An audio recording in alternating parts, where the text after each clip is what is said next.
जय माता दी। आप सभी पर माँ भगवती की कृपा सदा बनी रहे। आज गुप्त नवरात्रि का 10वां और अंतिम दिन है।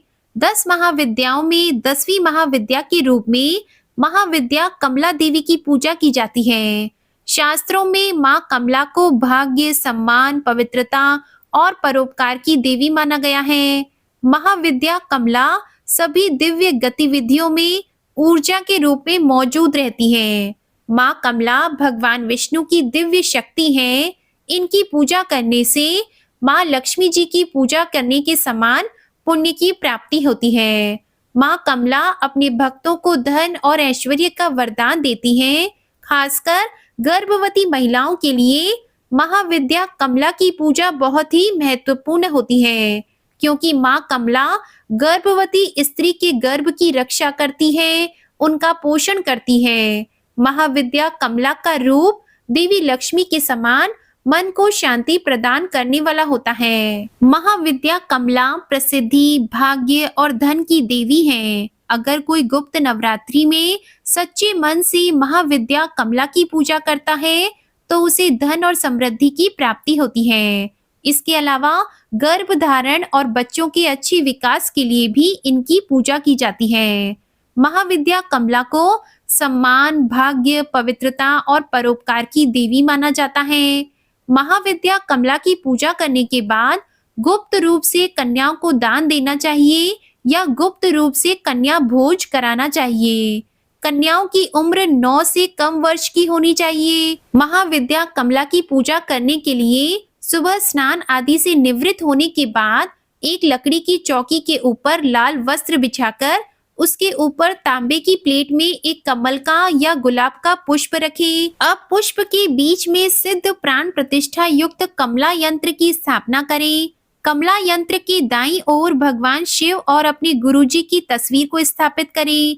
कमला यंत्र के समक्ष शुद्ध घी का दीपक प्रज्वलित करें और विधि पूर्वक यंत्र का पूजन करें और मंत्र का जाप करें। महाविद्या कमला की पूजा का मंत्र है ओम ह्रीं श्रीं कमले कमलाय प्रसीद प्रसीद श्रीं ह्रीं महालक्ष्मीये नमः और पंचाक्षरी मंत्र है श्रीं क्लीं श्रीं नमः। इन मंत्रों का भी आप यथासंभव जाप कर सकते हैं। महाविद्या कमला की साधना या पूजा की जानकारी को हमेशा गुप्त रखना चाहिए, नहीं तो ये साधना या पूजा सफल नहीं होती। पूजा करने के बाद हवन करें। हवन खुद से करना चाहिए। हवन के लिए कमल गट्टे, लाल पुष्प, शुद्ध घी और हवन सामग्री मिलाकर रखें। इन सभी सामग्रियों से हवन कुंड में आहुति देनी चाहिए। आहुति देते समय सभी 10 महाविद्याओं का एक बार फिर से स्मरण करना चाहिए। साथ ही नव दुर्गाओं के सभी 9 स्वरूपों का भी ध्यान और उनके मंत्रों का जाप करना चाहिए। गुप्त नवरात्रि में कन्या भोज करने के लिए आप खुद के घर पर कन्याओं को आमंत्रित ना करके अपने आसपास के मंदिर में या आसपास की जगहों पर जाकर कन्याओं को जो भी भोग प्रसाद है वो दे सकते हैं, दक्षिणा दे सकते हैं, उन्हें उपहार आदि भी दे सकते हैं।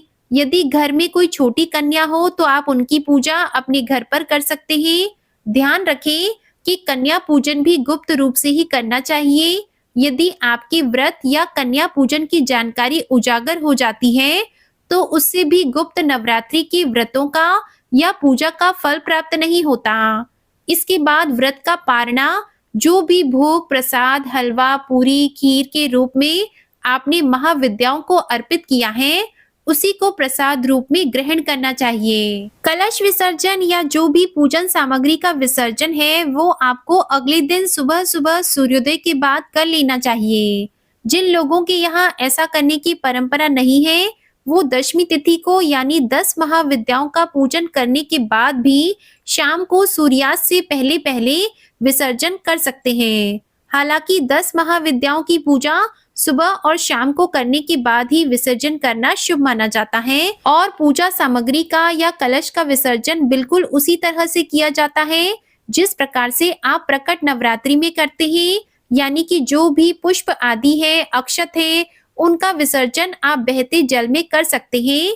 जो भी आपने माता रानी को चुनरी, कलावा अर्पित किया है उसे आप घर के मुख्य द्वार पर या अपने घर की तिजोरी में रख सकते हैं।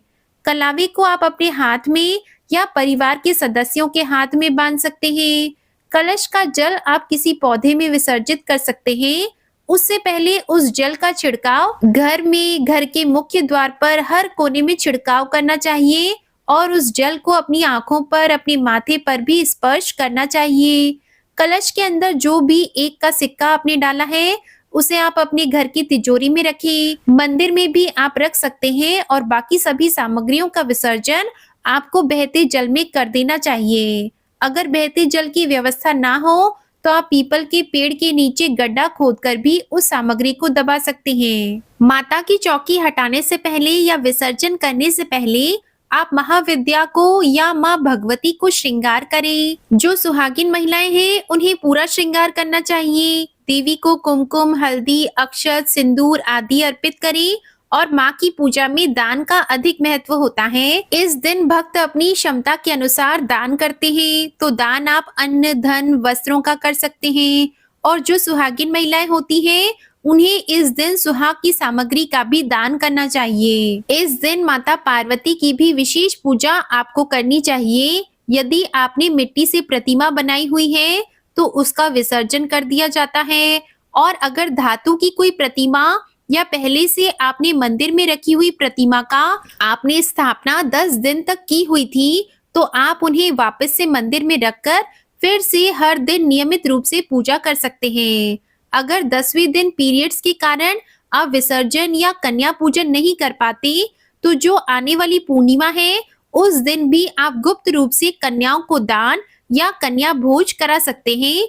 या फिर आप अपने घर में रखी हुई प्रतिमा या कलश का विसर्जन भी पूर्णिमा के दिन कर सकते हैं। जब भी 10वें दिन या जो भी नवरात्रि का अंतिम दिन होता है, उस दिन जो माताएं बहनें खुद से पूजा करने में समर्थ नहीं होती, उन्हें आने वाली पूर्णिमा तिथि के दिन ही विसर्जन या कन्या पूजन करना चाहिए।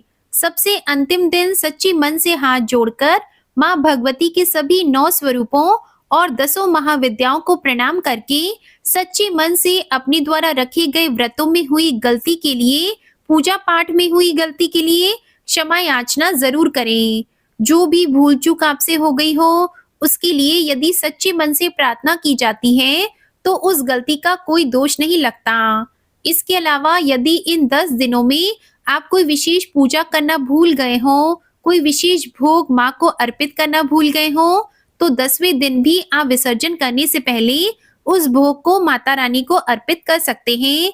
कोई खास उपाय यदि आपको बताया गया हो, तो वो भी आप 10वें दिन कर सकते हैं। इस प्रकार से गुप्त नवरात्रि की पूजा की जाती है, व्रत पूर्ण किए जाते हैं। इस बात का ध्यान रखना चाहिए कि गुप्त नवरात्रि में जितना गुप्त रहकर पूजा साधना या व्रत रखा जाए या गुप्त दान किया जाए, वो जरूर फलित होता है। आशा करती हूँ आज तक की सारी वीडियोस आपको पसंद आई होगी। अगर पसंद आई हो तो वीडियो को लाइक करके चैनल सब्सक्राइब जरूर कीजिएगा और हमारे चैनल पर अपलोड होने वाली एकादशी, प्रदोष, पूर्णिमा और अमावस्या की वीडियोस को भी जरूर अपना प्यार दीजिएगा। जय माता दी।